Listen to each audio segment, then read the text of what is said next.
All right, we are starting Hinduism today, the religion of the Indus Valley. But to start us off, I want to put us in a mindset of Christianity. So turn in your Bibles to Acts chapter 17. Acts 17, this is a very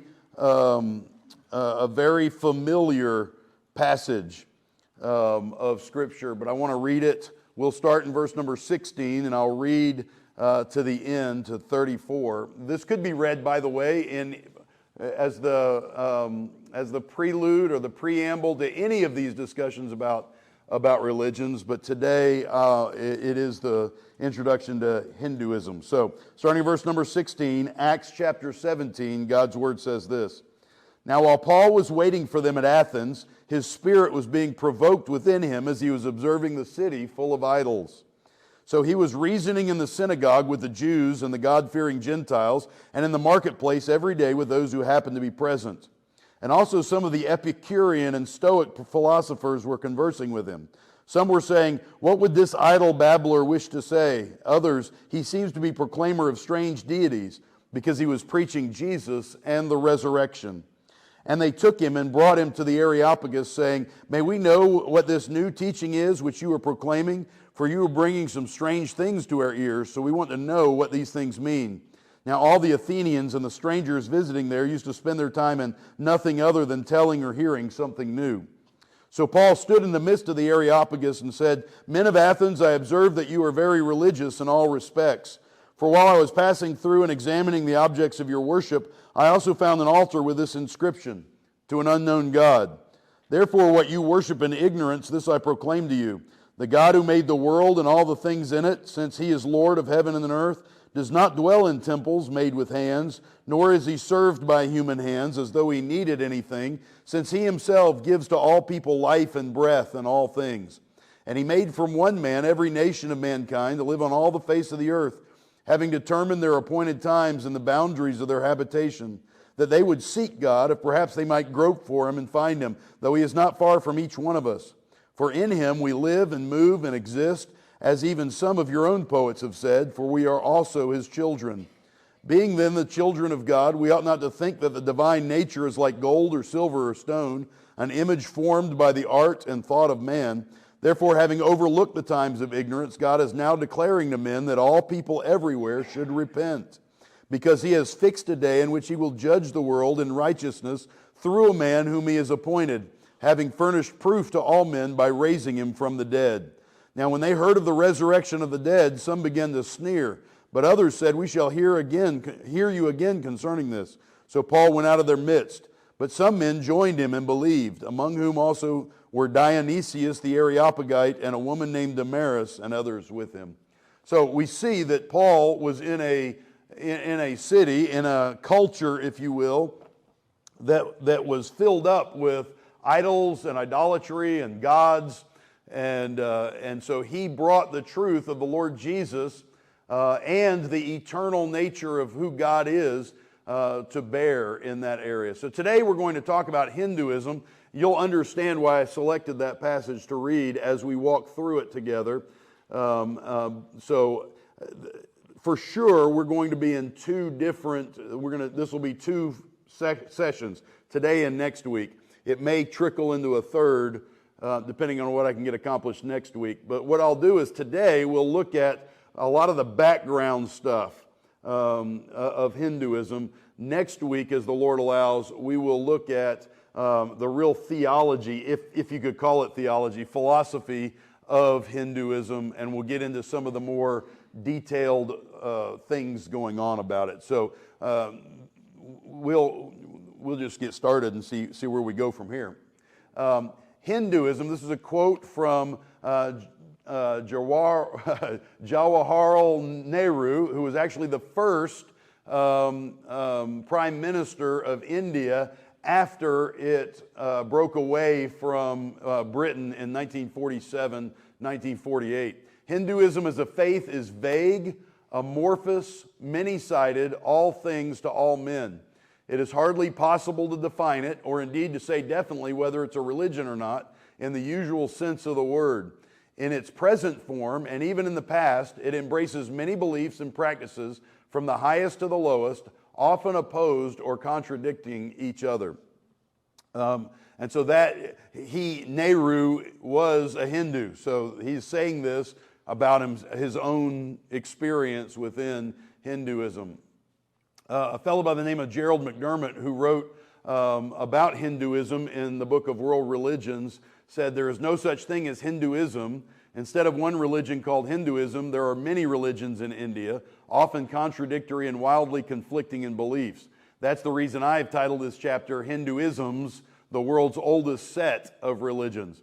And so you automatically hear that there are more ideas encapsulated under Hinduism than just one set of beliefs. Now, I'll explain more of that as we go, but I told Larry Hitch just a little bit ago that it's like nailing Jell-O to the wall, what we're going to try to do here, because an adherent to Hindu would say that Hinduism encompasses all of the religions of the world. So at least theoretically, they are accepting of Christians and accepting of Jews and accepting of Islam, Muslims, because they would say it encompasses all of it. In actual practice, just like everybody else, the Hindus in India are very territorial and are really, almost a month doesn't go by where a mob of Hindus hasn't attacked churches or mosques or something else in India. So theoretically, philosophically, a religion of nonviolence, and yet in its actual practice, so humans are wicked. I don't know if you know this. I'm just bringing this out. Humans are wicked, and so often atrocities are committed in the name of any number of gods, even the one true God and the Lord Jesus. There have been atrocities committed in the past and probably will be in the future. It's because humans are wicked. We are sinful, which is interesting because there aren't a lot of answers to human sin in Hinduism. So we'll see that as we go. So why study Hinduism? Well, it is the third largest religion in the world. First, Christianity. Second, Islam. Third, Hinduism. 1.1 billion adherents. That's a lot of people, by the way. They live in many countries: Nepal, Bangladesh, Sri Lanka, Bali, and the United States. So lots of areas. Primarily, though, they're found in India. It is the Indus Valley that runs between Pakistan and India. By the way, you should know that Pakistan, until 1947, was part of India. And when India broke away, Pakistan broke away from India. That's why there's such bad blood between the Pakistanis and the Indians. That's why both of them, by the way, are nuclear powers, which makes it even worse. Pakistanis, what is their religion? Yeah, they are Muslim. It's why they broke away. Does anybody know the name, besides Brother Fred, does anybody know the name of the region that is disputed between India and Pakistan? If you are a Led Zeppelin fan, it's the name of one of their songs. The Kashmir region. It's the Kashmir region of those, and so it's the disputed region. The reason why you should, or you might have known it, is because there was just a flare-up within the last 45 days there, and whenever there's a flare-up there, people are worried because both sides have nuclear technology, nuclear weapons. And so they are primarily, though, so the reason why I tell you that, Pakistan and India split over religion. The subcontinent of India is mainly, I'm doing it wrong, I'm doing it backwards here, so they're like this. The subcontinent of India is Hindu, and Pakistan up here is is Muslim. So, but the Indus River Valley is where Hinduism came from. In Cabarrus County, there are over 12,000 Asian Indians as of 2023. There are three, down Stallings Road, there are three brand new developments that are almost completely Asian Indians. And so lots and lots of Indians moving in. As of 2020 census, latest numbers I had, in Charlotte, 50,000 Asian Indians. The vast majority of those 62,000 Asian Indians in Cabarrus County and Mecklenburg County are practicing Hindus. And so they're very prevalent in our area. The highest number of Asians in this area are Indian, and not any other form of Asian. So lots and lots of Hindus and the reason why I'll use those words interchangeably is to be Indian really means that you are Hindu, and to be Hindu means you are Indian, at least in that original thought. Now we have an Indian man, Anish, and he is not Hindu. He is a Christian. I'm going to say legendary. I think it's true, but it's also legendary. Traditional teaching is that the Apostle Thomas went from Jerusalem to India. That he is actually the apostle who evangelized India region, and so I find that interesting. So there is an ancient presence of Christianity in India. There is a current presence of missionaries in India and a movement of Christians in India, but the majority of Indians are Hindu, and it is definitely the national religion. Yes, sir.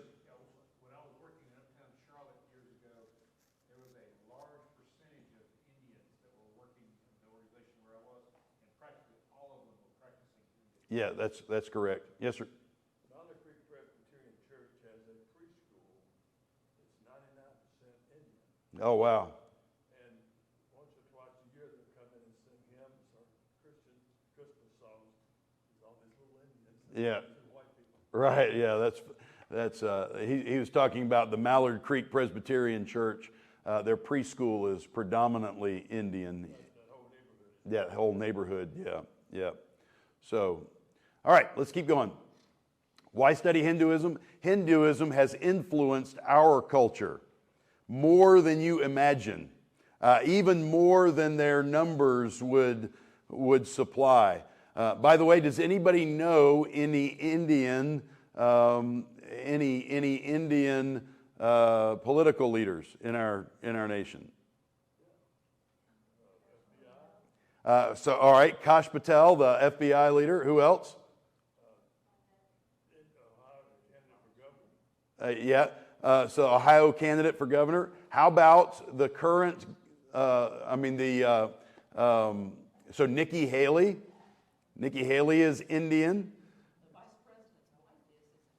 The vice president's wife, J.D. Vance's wife, is Indian and Hindu. Kamala Harris is Indian, at least predominantly so. And I had another one in my head, but I just lost.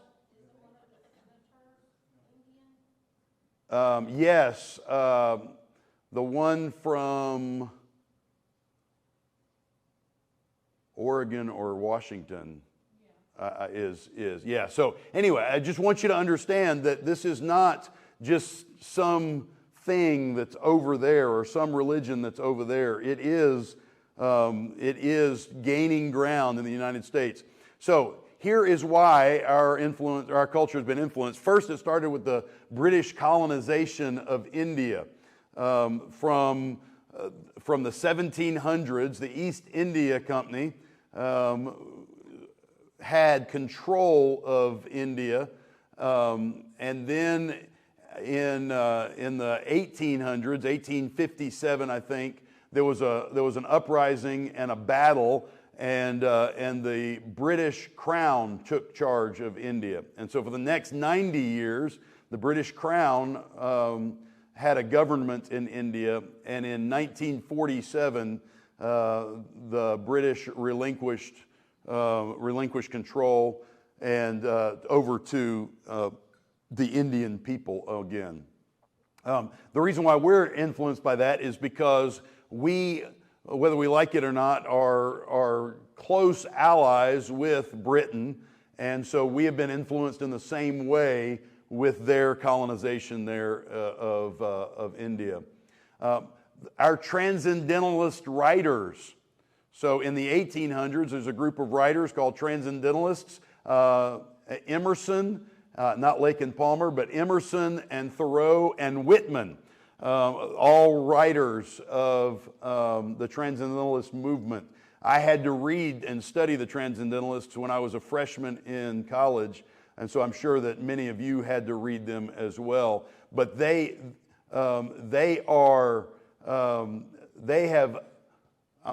not necessarily Hindus, but they were definitely influenced by Hinduism, for sure. The Beatles, the rock group The Beatles, they made it popular in America and in Western culture. Not only them, but a whole string of others engaged with Eastern religions, especially Hinduism after the Beatles. So I mentioned Led Zeppelin before.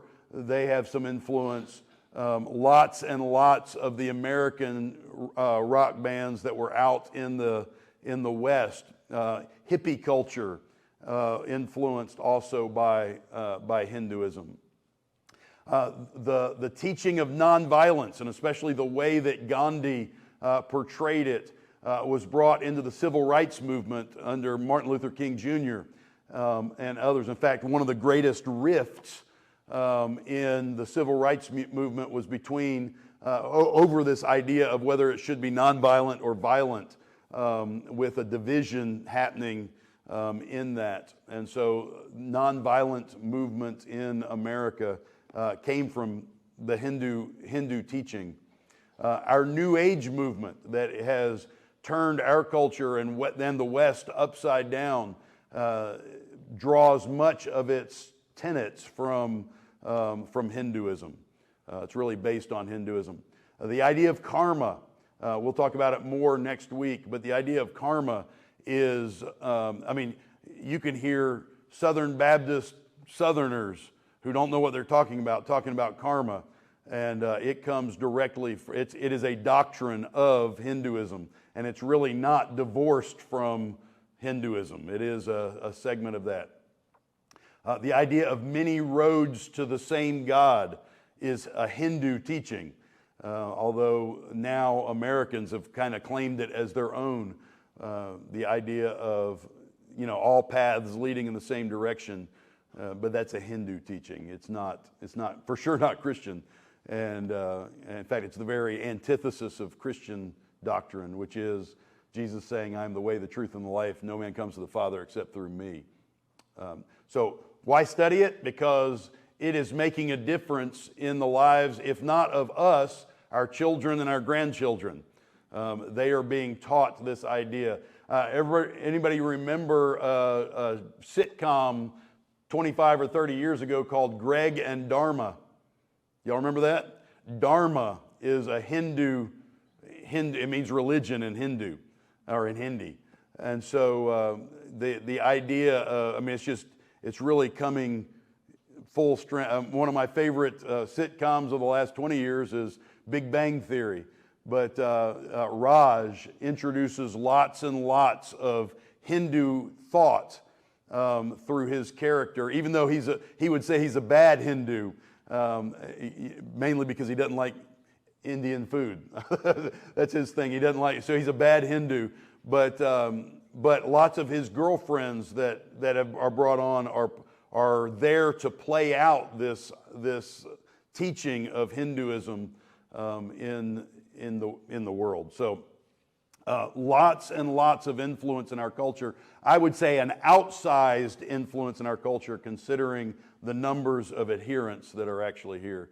And so, if you subscribe to Netflix, there is now lots and lots of, we would call it Bollywood, which is Indian Hollywood, but a lot of their offerings, and they are bringing in Hindu thought into the mainstream. I mean, you can go and click through it and see all kinds of that kind of stuff. So anyway, that's why. Hinduism at a glance, it is among the oldest, probably the oldest religion in the world that is, if you base it on the writings of the religion. Now, I would offer that and I'm going to say it, and it's going to be an anachronistic statement. I'm going to say that Christianity is the oldest religion in the world, although Christianity, according to the sociologists, would only date it back to 2,000 years, to Jesus' life, death, and resurrection. But I suggest that Jesus didn't change things, he fulfilled things. And because he fulfilled things, you take it all the way back. I take it all the way back to creation. The one true God created heaven and earth. Jesus, the second person of the triune God, was there at creation. In fact, the instrument of creation, all those things we talk about and everything else we hear. So I would argue with that from a faith position. But from a sociologist position, Hinduism is the oldest because its literature dates 4,000 years ago. It's very old. It is the classic religion in the sense of it being only a religion. It encompasses worship and ethics and philosophy, customs, lifestyle, mythology, all of this rolled into one. It is ever present. So in the West, because we are secularized, we have the idea that you can practice your religion and it is apart from the culture. That you can be an American in culture or a Westerner in culture and still be a Christian set apart. In Hinduism, it's all one lump. The culture is the religion, is the philosophy, is the ethical outline, and so it encompasses everything. By the way, I think that that's a failure of Christianity, is that we have failed because we are more secular than we are Christian. And that if we were more Christian, it would envelop our culture. It would change us. It would make us unique. But we are actually more flavored by our culture than our culture is by us, probably, which is a huge danger.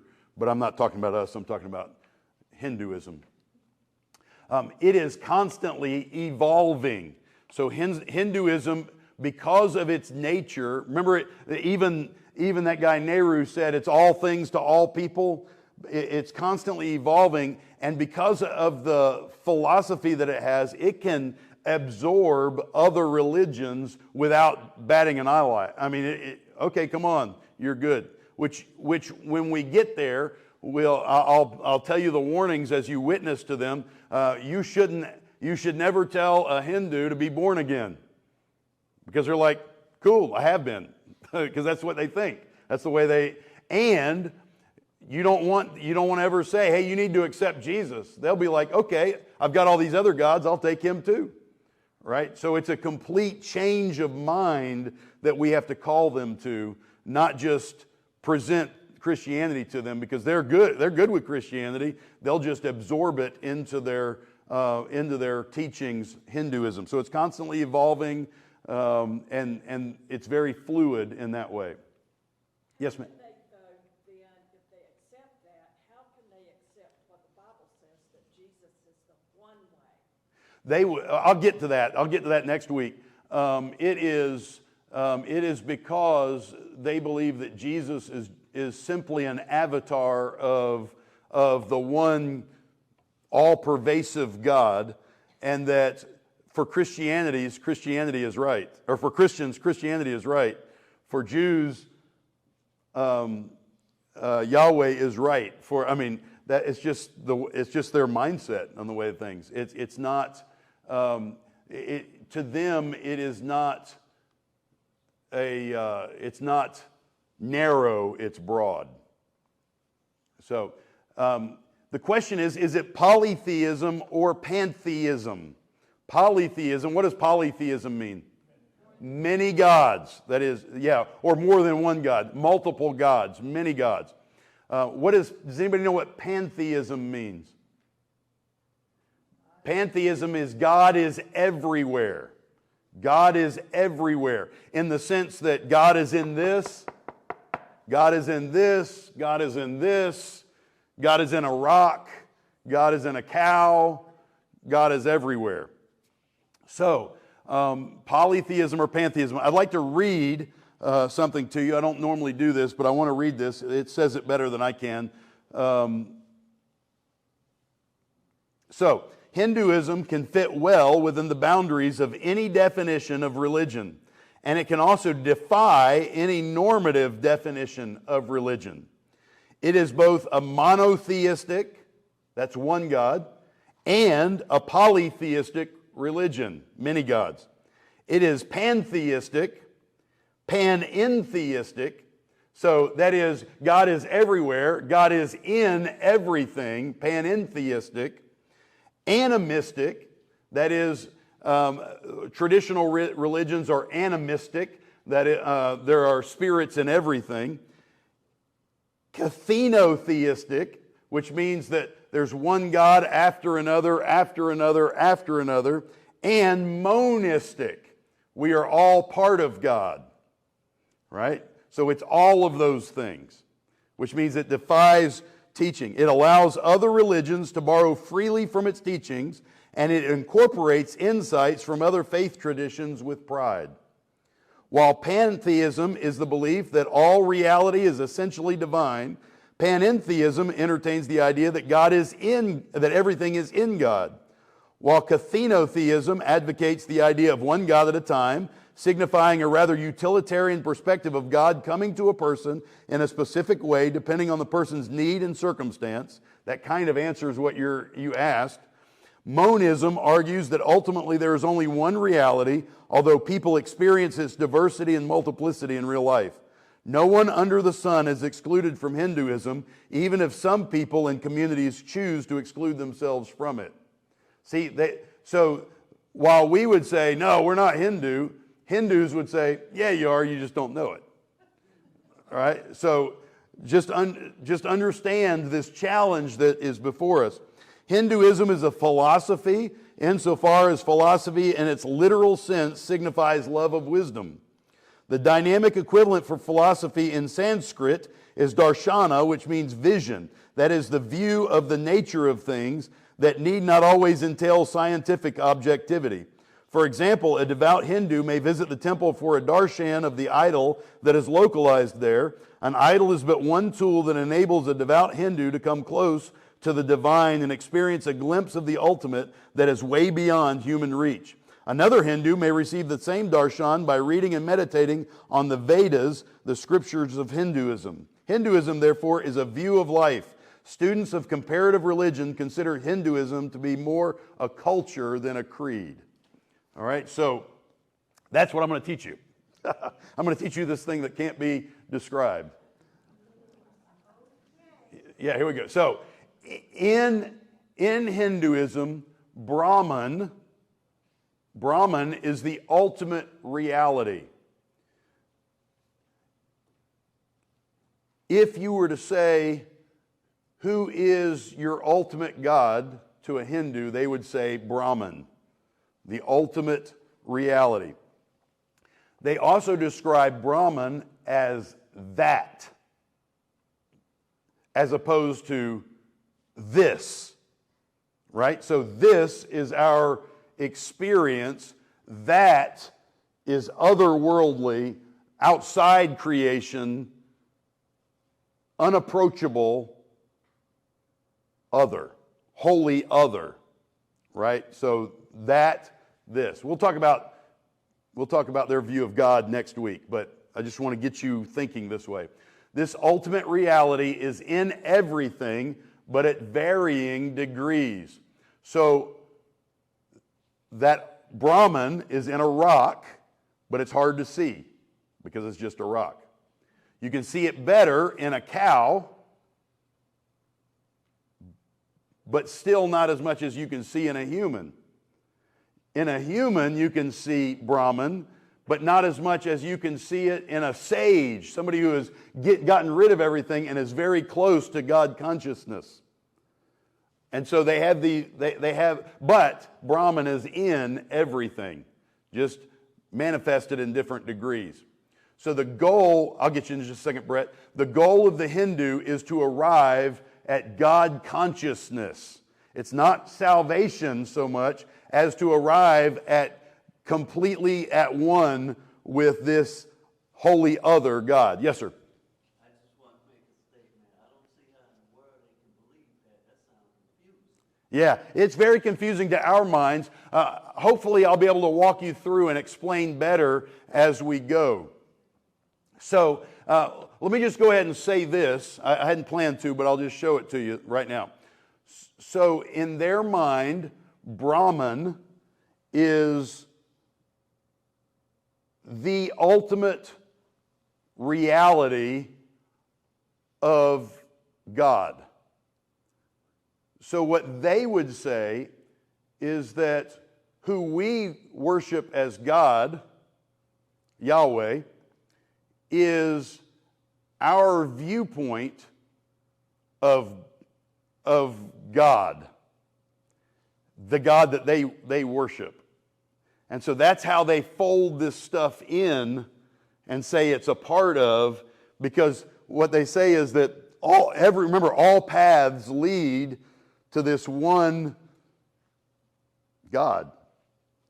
And so that's how they say that they're theistic, is that they believe ultimately in only one God, but they believe that one God is in everything, is everywhere, and manifests itself in different little g gods, although they would say it's manifestations of the same God. Do you think that's where the word or the term holy cow came from? Oh, absolutely. Yes, there's no question about that. That's where it came from. Yeah. Do they consider Christianity an incomplete religion? No, they would say that it's complete for us, but that eventually we'll all find out one day that it's all headed in the same direction. We'll see. You'll see more. I know you're going to have a lot of questions. We'll see more as we go. I've already asked Larry this. I need to get your opinion on it. In Star Wars, the Force, was this what the pantheism was? Yeah. So the Force in Star Wars. So a breakaway religion from Hinduism is Buddhism. And we'll look at Buddhism. Star Wars is more Buddhist teaching than Hindu. But it has the same base, the same basis. Yeah, absolutely. Yes, ma'am. So they accept all other religions because they believe. Yeah, they don't necessarily accept them, but they see how they're all leading in the same direction. Yeah, so their view is so broad that it encompasses all of the other religions. Yeah. By the way, this is the foundation for when people say, my truth. This is my truth. This sounds foreign to us, but this is where America is heading through the New Age movement. I mean, this is what Oprah talks about, and what this is common.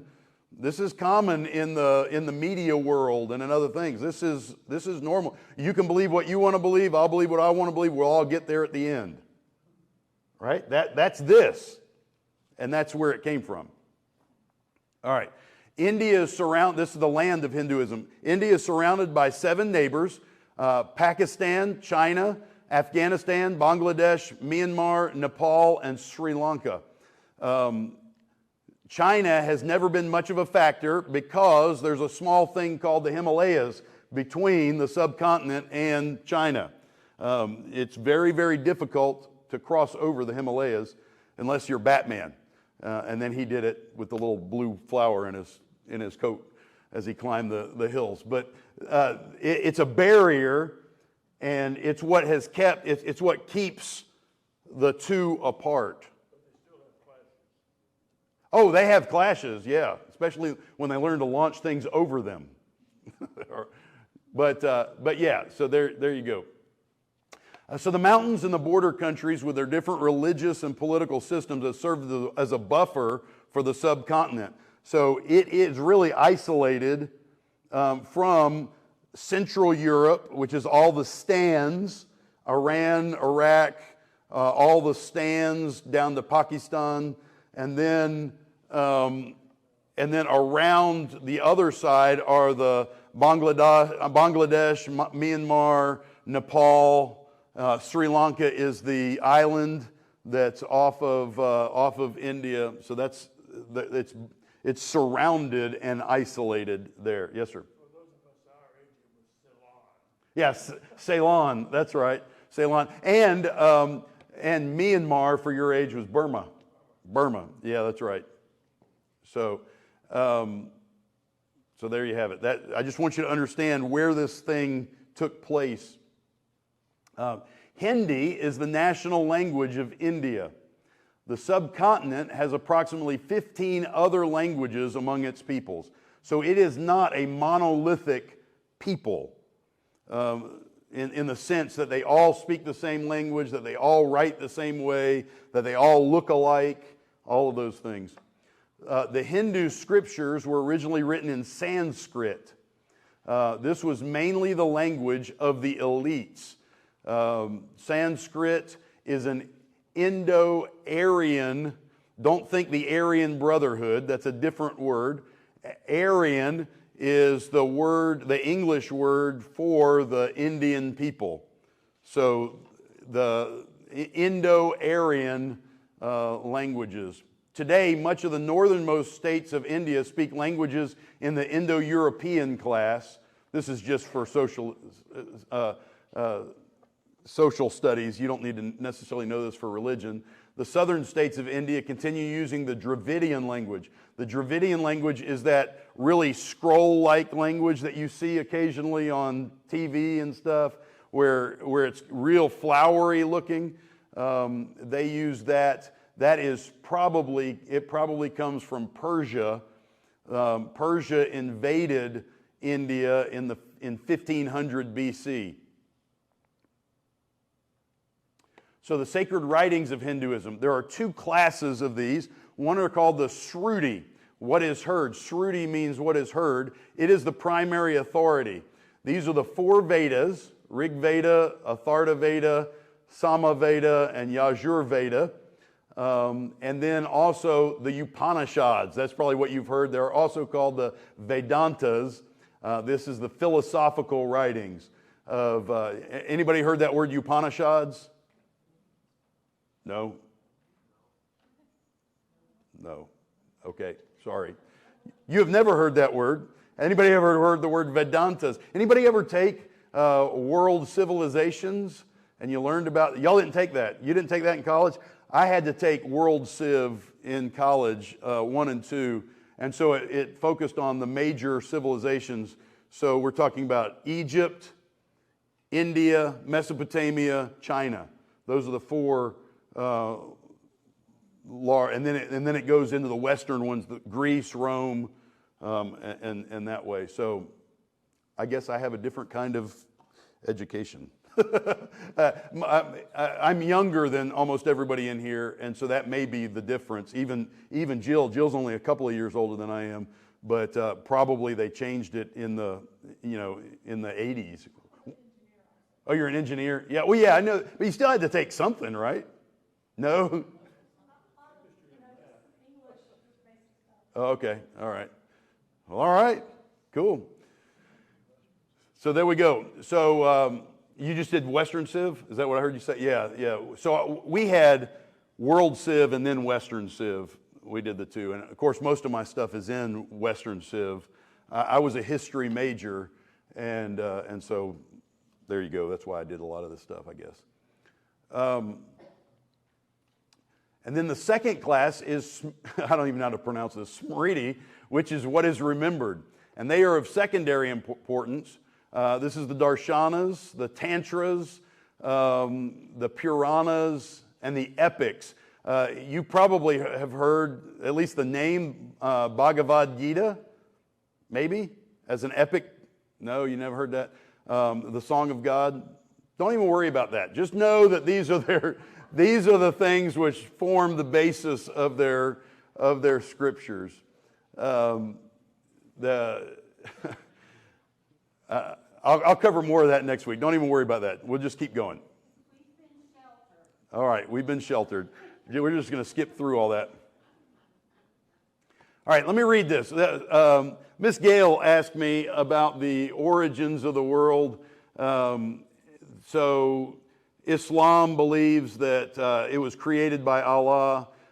Judaism obviously believes that Yahweh created the heavens and the earth. We believe that. Here is the legendary origin of Hinduism.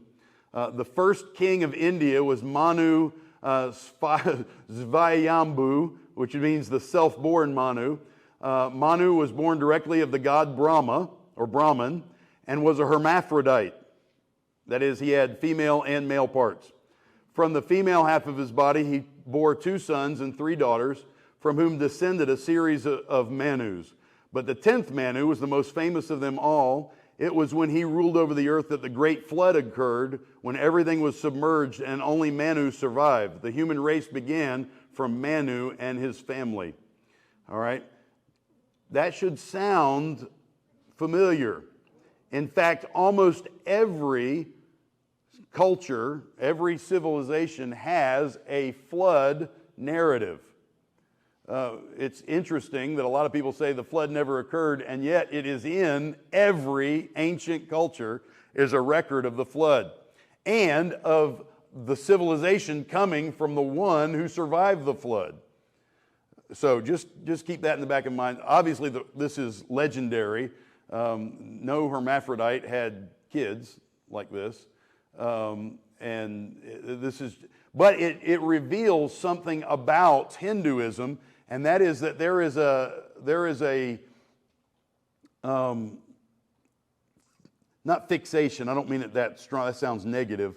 There is a focus on the connection, male-female connection, and they would actually say that Brahman is not. Brahman is sexless, and so Brahman could reveal itself in male or female form, and has done so. So you'll have male and female gods and goddesses, but it's really Brahman revealing himself in those different forms in their opinion. So you're going to see more of that. You'll see it play out, how it plays out as we go. I just wanted to read that to you just so you could hear it.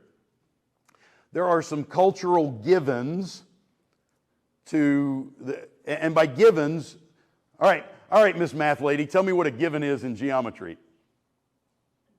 Yeah, what's a given? You're not sure. Say something that you start with. It's an assumption. It's an assumption that you start with. All right. So remember what we said about Hinduism. It's evolving. So there are some assumptions in Hinduism that they just have always been. They're just givens. They don't question them. They just exist. And so the first is the caste system. Now, to my limited amount of research in Hinduism, there's no real consensus over where the caste system came from. One of the Hindu writers that I read said the caste system's always been, but it was only perverted after the Persians invaded in 1500. Another source said that the Persians brought the caste system. that the caste system didn't occur until then. But either way, I'll just talk to you briefly about the caste system, because it is, you can't really have Hinduism apart from the caste system. Hinduism goes with it. That's why I say it's a given. So the Brahmin, the top caste, is called the priestly caste. It's called the Brahmin caste. Second level is the, I don't even know how to pronounce a K with an S and H, but that word, Kshatriya, which is the warrior caste, but it's also administrators and political leaders, all belong to this caste. Third caste is the Vaishyas, which is the business and produce caste. These would be your doctors and your lawyers and your bankers and your shop owners, just anybody that's in the business world. The fourth caste is the Sudra, which is the farmers, the artisans, and the servants. And then, and by the way, castes 1, 2, and 3 are called second-born castes. Second-born castes. And then number 5 are the outcasts, the untouchables. These are non-Aryans, non-Indians, and those Aryans or Indians who violated the cultural rules. So if you disobey, you become an untouchable. Now, for many, many, many years, according to some of the folks that I read, for many centuries, this was not, so the priestly caste wasn't better than the warrior caste, which wasn't better than the next caste. It didn't work like that. They all viewed themselves as equals. They just had different roles to fulfill. And so when somebody was born and they started to excel in one of those areas, they would then be a part of that caste. I don't know if that's true or not. That's just, as I researched it, that's what some of the Hindu apologists said. That there was a time when it wasn't perverted. They said after 1500, when the Persians invaded, it became hereditary. So if you were in the priestly class or caste, your kids were in the priestly caste, their kids were in the... And so what happened was it began to stabilize the society, socioeconomic levels. It stabilized it, and there was no movement through it. The leaders were always the leaders, the priests were always the priests, and the servants were always the servants. And the outcasts were always the outcasts. And that's the way it is today, even though the idea of outcast has been outlawed in India. It still exists. There are still kids that live on garbage piles in India that are outcasts. They are, and not to add another layer to this, but I'm going to, this is also somewhat racist in its formulation in this way. Those who are in the upper castes tend to have lighter skin color. And those who are darker tend to be in the lower castes. Not always, but tends to be. Now, much of the reason why Indians have moved to America is to escape the caste system. And they can really excel. Now, I'm going to say something that may be viewed as racist in America, but it's just observation, and I don't mean it as racist at all. But there are a great number of Indians who came from the fourth caste who came to America and got into hotel business. Hotel, yeah, the Patels. And they have enriched themselves doing that. I don't mean that in a bad way. I mean, they have bought the American dream and succeeded in it. Right? And so I'm just using them as an example. I do not mean to cast aspersions on like every Indian drives a taxi cab or anything like that. That's not what I'm saying. What I'm saying is they came over and they made something of themselves where they couldn't have done it in India. They did it here, and they are very, very affluent in lots of ways. So it's very hard not to drive to a small southern town in Mississippi or Alabama, go to the Days Inn, and not find that it's owned by a family with the last name of Patel.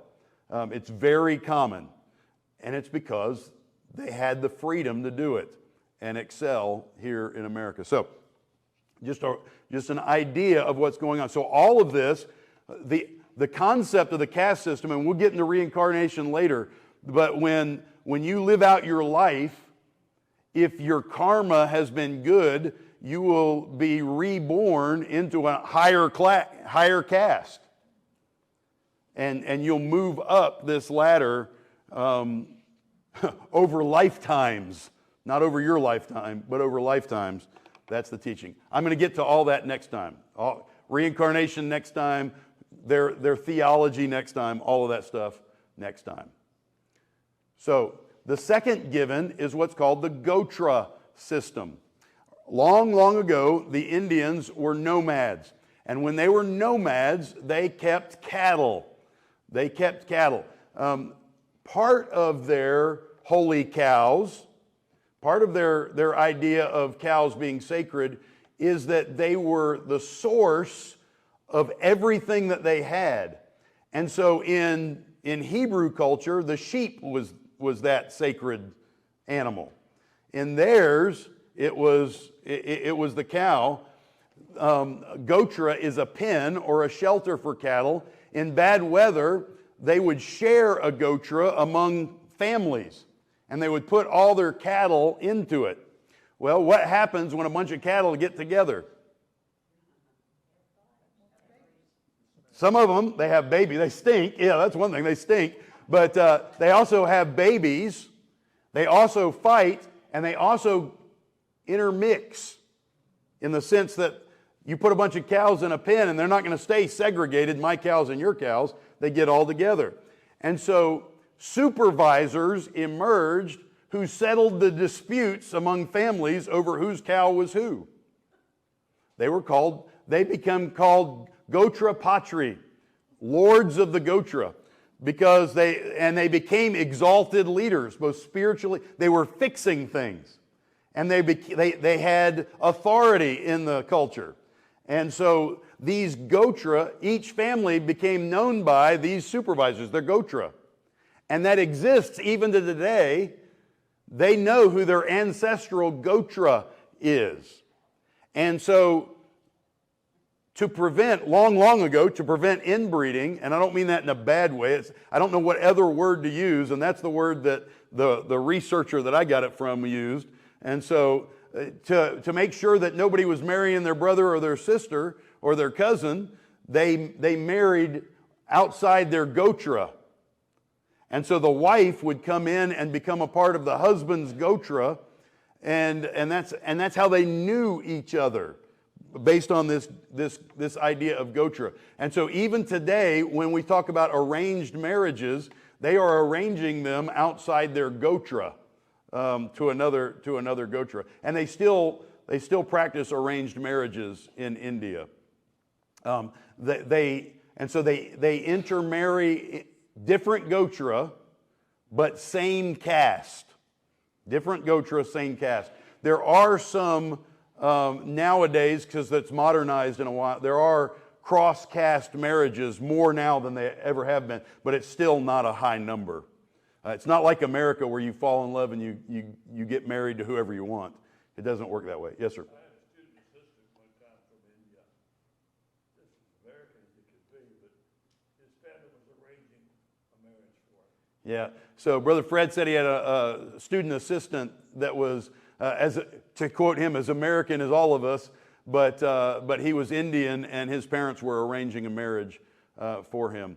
The author that I read, the book was published in 2002, and the author that I read said that there was still a higher degree of success in marriages when parents arranged them than there was when the people chose them. And all you have to do is look at the divorce rate in America and see that that's probably true. That's probably true. In India, the divorce rate is very, very, very low. And in America, it is very, very, very high. Very high. And so maybe he has a point. I'm all for arranged marriages. I have a great auntie who married an Indian girl. Right? She is a Christian, and it was a contention when their wedding came out because they had a Indian ceremony for her family, and then they had a Christian ceremony, and it was debatable as to whether or not her father was going to attend the Christian ceremony. Oh, I see. Yeah. Her brothers took care of that. Yeah, good, good. Well, I said I'm in favor of arranged marriages. Now that I'm a dad, I'm in favor of arranged marriages. It would have been a lot simpler if I could have chosen. But like with other things, our freedom often hurts us, not helps us. Ours was arranged. Y'all's was arranged, and it worked? With my grandmother, That was a joke. I was teasing. our grandmother, and a lady in the church that was acting as his grandmother. Uh-huh. Arranged our. Was money exchanged? Or just casserole recipes?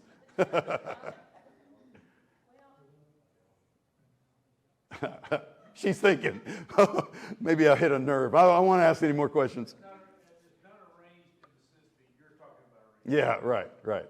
I got it. He did give Dad a horse. Oh, yeah, well, okay then. It's about a cow. Yeah, that's right. All right, let's keep going. So that's the Gotra system. Other cultural givens, strong family identity. This goes right into what we were talking about. I'm trying to build this picture of society so you understand where it comes from. It's based on their concept of Brahman. Because remember, everything belongs to Brahman, and Brahman is in everything, this idea of the ultimate reality. So that means men and women occupy fixed roles in the home. There's not an overlap in what they do because Brahman has revealed himself in woman differently than he's revealed himself in man. And so it's very compatible. Fathers lead outside the home and mothers lead inside the home. And that's just, it works for them. That's the way they do it. Wives are expected to embrace their new in-laws as their own. So instead of the husband, in our society, the husband really leaves his family and becomes incorporated in the wife's family more often than not. Usually that's the way it goes because the wife is closer to her family than the husband is to his. In Indian society, it's opposite. It's the wife leaves her family and is incorporated into the husband's family. Sons view their mothers as ultimate embodiment of purity and virtue, and they have multiple generations in one household. They very seldom have a nuclear family.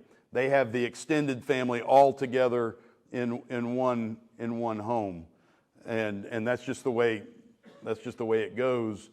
I've always heard that no kitchen is big enough for two women, but I suppose that they've figured out how to do that, and so that's it. But it's hard. It is. I know. Luke, I know. But so anyway, just this strong. In a Hindu household, when the parents, in fact, there's a statement: your mother is a god and your father is a god.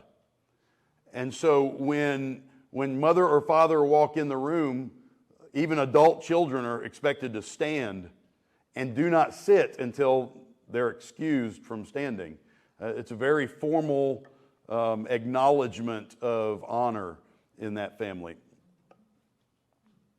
So the last cultural given I want to talk about is the Code of Manu, or it's also known as the Four Ashrama. Don't worry about the Indian names. I can hardly pronounce them myself, and I'm hooked on phonics. But it's really student, householder, hermit, and sage. Now this long ago was the expected life cycle of every man, really, every man. As a child up until marrying age, he was considered a student. He would have a guru who would teach him the scriptures and would also teach him how to live. And then he would become a householder. He becomes a husband, cares for kids, gets a job, runs his house. About 55 to 60 years old, he leaves his house to his oldest son and goes and lives in a hut in the forest, becomes a hermit, and contemplates. Remember, the whole idea of Hinduism is to become God conscious, have God consciousness. And so he goes out and contemplates that. After 20 years of contemplation, he then renounces everything and becomes a monk or a renunciate. And he makes his living by begging from house to house, and teaches others about the ways of God consciousness, and then departs this life from that area. So that is the code of Manu. There was a time when every man was expected to go through those cycles. That is not the case today. They aren't expected to go through those cycles, although they have people in their communities who are in each of those cycles based on choice and desire. So those are the givens. So next week when we come together, the things I'm going to be talking about their view of God, their view of how to conduct their religion, their view of all of the philosophy and stuff, is going to be based on these givens that are running constantly in the background. You can't really have Hinduism without the caste system, without this idea of cycling through. In fact, the idea of cycle is big in Hinduism. In fact, the whole idea of liberation is to get out of the cycle when you're finally absorbed into Brahman. So that's kind of like heaven. You've heard Nirvana, not the band, but the place. It's not really a place. It's finally escaping this wheel of reincarnation and karma to get into God consciousness. So we'll talk about that next week, and we'll also cover, if the Lord allows, we'll cover how to evangelize someone. Because I've already told you some things you can't say because it'll just cycle into what they already believe. You have to show them something completely different, and that's Christianity. All right, everybody good? Can I go back one screen? I sure can. That? Okay. Is that all I gave you on the outline? Did I finish that outline? Whoop! Who's cool? Who's cool? I can do it. Where's Joan? Is Joan here? Somebody better tell Joan that I did what I said I was going to do 2 weeks in a row. Does anybody have any questions about anything I've gone over so far? I know I've raised a bunch. Yes, ma'am.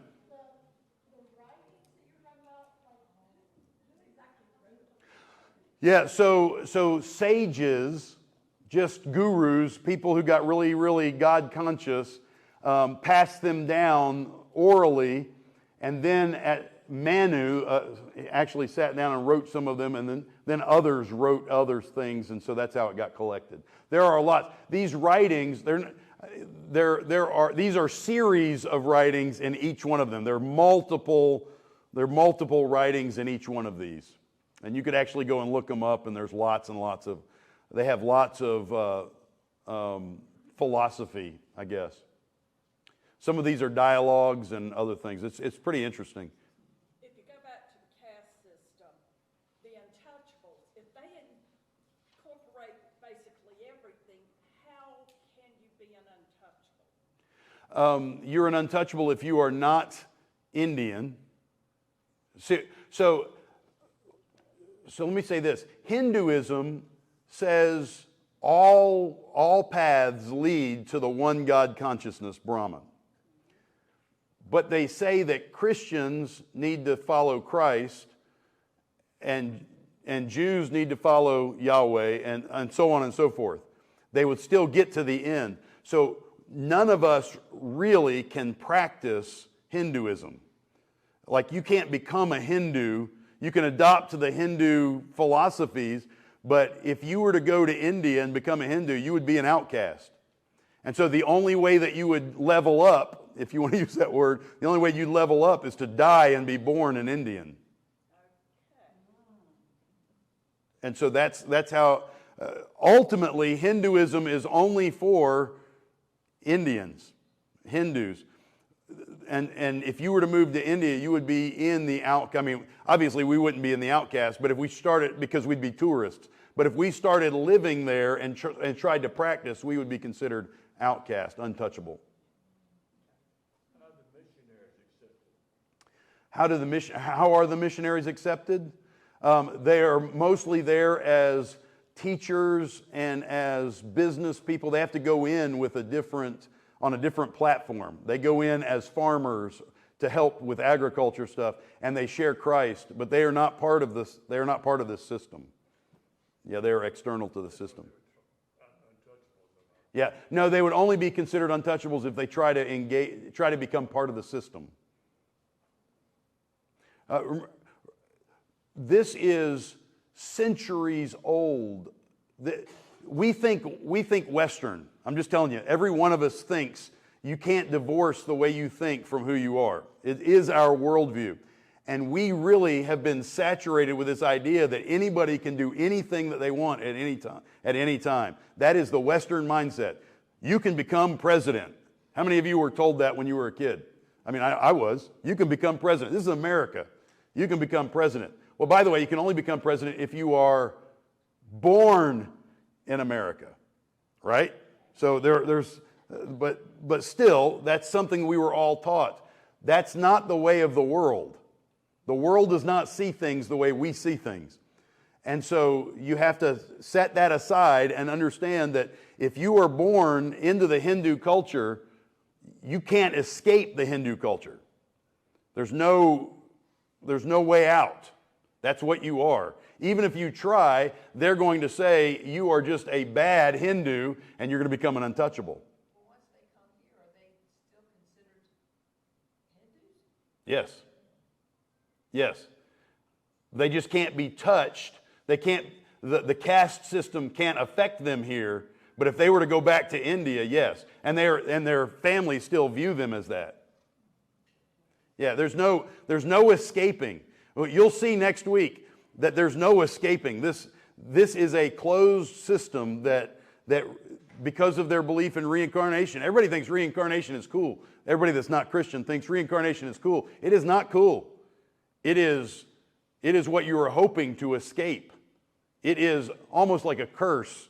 It's a karma curse that keeps you until you can finally get to where you're going and get off the wheel and become part of God. So that's where we'll go next week.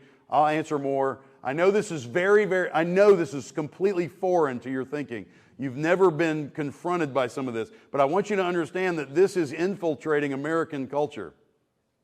The days of America being Christian are gone. We are still reaping the benefits of that, some of them, but what happened yesterday? Somebody killed because he's speaking what he believes to be true? That's not an American concept.